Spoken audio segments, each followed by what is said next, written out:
Taiwan के साथ सहयोग भारत के घरेलू आर्थिक वृद्धि को बढ़ावा देगा।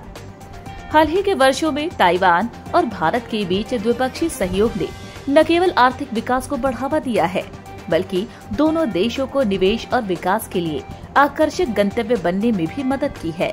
दोनों देशों के बीच ताइवान एक्सपो एक प्रमुख पहल है, जो दोनों देशों के बीच में द्विपक्षीय व्यापार को सुविधाजनक बनाने में एक महत्वपूर्ण मंच के रूप में भूमिका निभाते हैं। 2024 में जनवरी से मई तक के समय में ताइवान से भारत में चिप्स का सबसे ज्यादा निर्यात हुआ, जिसकी मात्रा $1.18 बिलियन है। निर्यात में ये वृद्धि 49.4% की दर से हुई।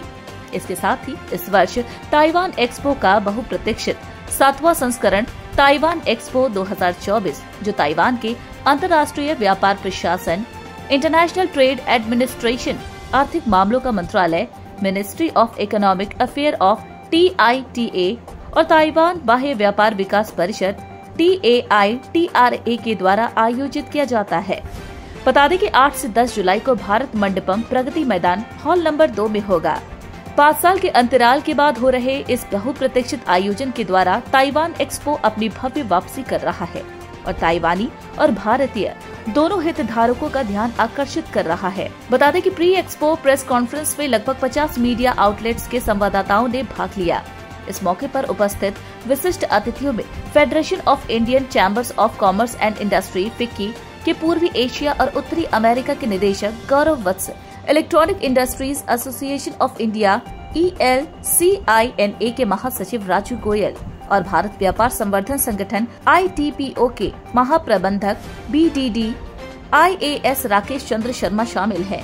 वहीं TECC के आर्थिक प्रभाग के कार्यकारी निदेशक चेन यू ची ने भी इस कार्यक्रम में हिस्सा लिया। वहीं केविन चंग उप कार्यकारी निदेशक TAITRA ने इस बात को रेखांकित किया कि इससे भारत हमारा 14वां सबसे बड़ा व्यापार भागीदारी बन गया है। Introduce myself. I am Steven from Taipei World Trade Center New Delhi office.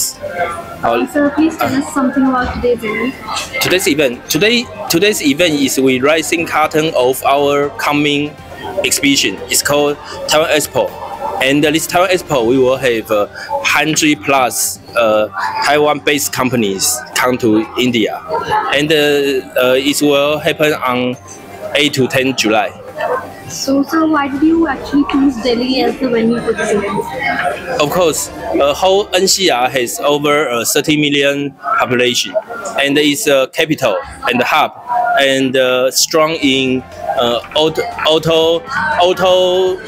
sector and IT sector. So this sector is close to Taiwan sector because our Taiwan is famous of high technology like semiconductor, like IoT, something.